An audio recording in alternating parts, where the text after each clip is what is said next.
Hi everybody, welcome back to Walking on the Cloud with Marco.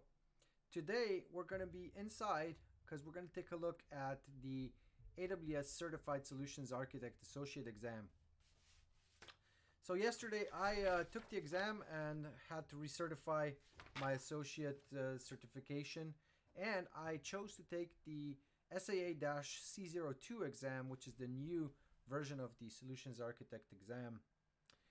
Now, the old version is still available until July 1st, 2020, and you can choose which version you're going to go for when you go for the exam itself. Now, both of these exams have the same required knowledge and experience, right? What we'll take a look now is we'll take a look at the two exam guides side by side, right? So right now we've got C01 on the right here and C02 on the left.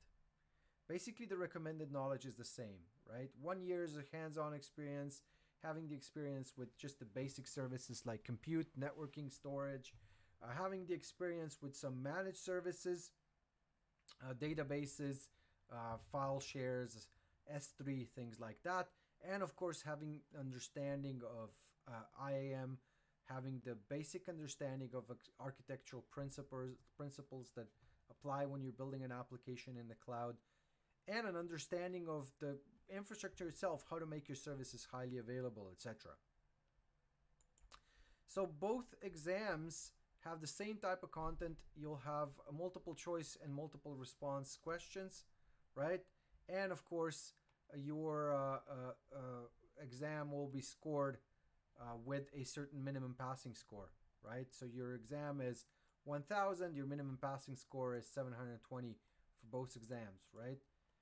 The domains differ a little bit, right? So now in the new one, we actually have resilient architectures, we have high-performing architectures, we have secure applications, and we have cost-optimized architectures.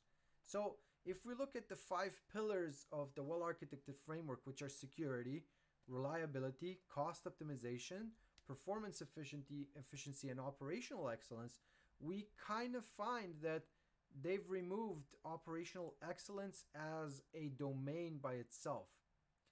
Essentially, the previous exam, the C01 exam, was focused on having operational excellence as a separate domain, which carried not a lot of weight, right? About 6%. And now they've actually rolled that into all the 4 domains because they are going to be posing questions that will also consider operational excellence, right?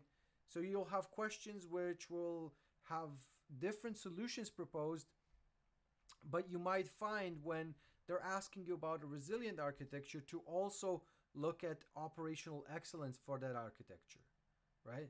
So in all aspects, you're going to be asked to choose the right solution, and that right solution should also be cost optimized, should also not be insecure in its format, even if they're looking at, for example, high performance, or if they're looking for how to do backups and how to do resiliency.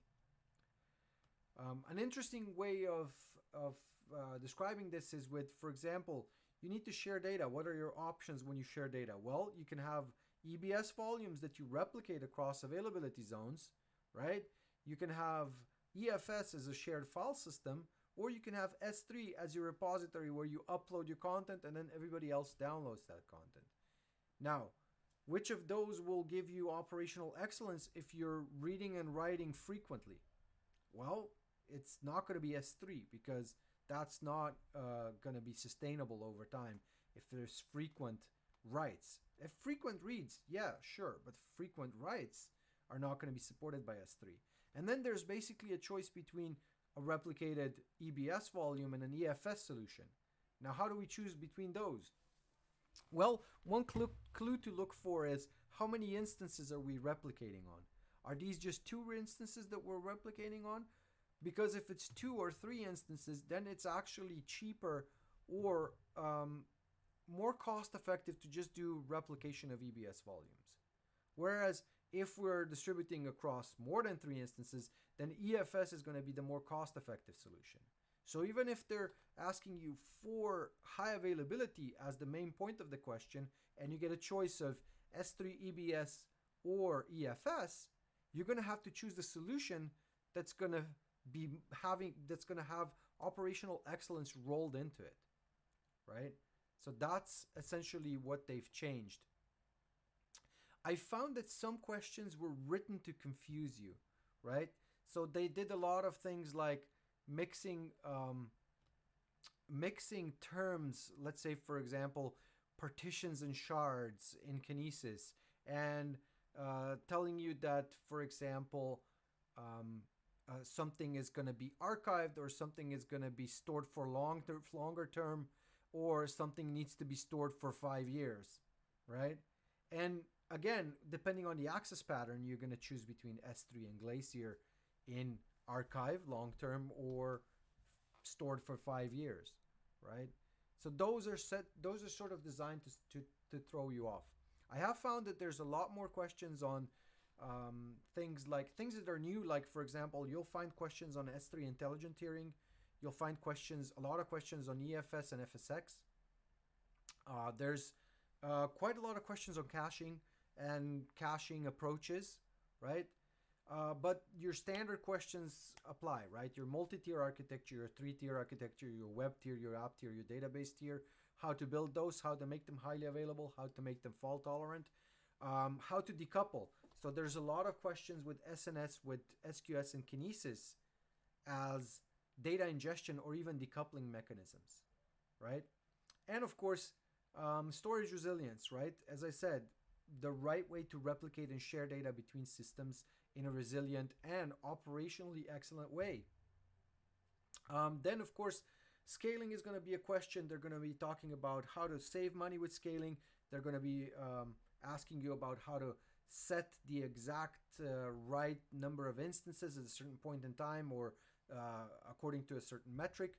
They're also going to give you questions on the network itself, right? Just basic how to set up your VPC peering connection, or how to set up a certain endpoint, like, for example, an endpoint for DynamoDB.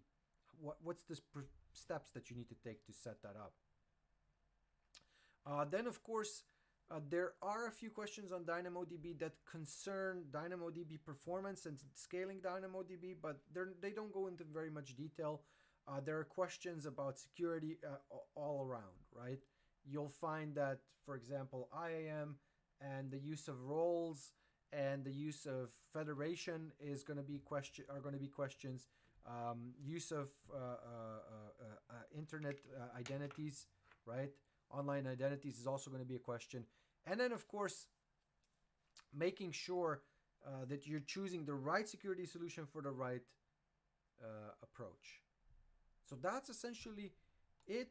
The exam is very, very similar to the old exam, right? There's not a lot of differences in the content. There's not a lot of differences in the structure of the exam, but it is definitely focused on newer features of AWS. And if you're not as familiar with the new features and you've been preparing for the SAA-C01, you have until July. Yeah, you have until July 1st to take that exam. Otherwise, I definitely will say, if you want to test yourself, you want to test your knowledge, if you want to recertify, then go for the SAA-C02, because you should be able to pass this exam. If you're already certified, you should be able to pass this exam without studying for it.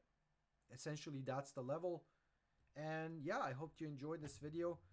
Let me know what you think about the SAA-C01 and C02 exams. And of course, subscribe, like, and comment the video. This way you show support. I'm not going to ask you for money. I don't have a Patreon account. This is not a channel that's ever going to be commercialized. It's just me sharing my ideas and my knowledge about cloud to everybody. So thank you for watching my videos, and I will see you on the next session of Walking on the Cloud with Marko. Bye.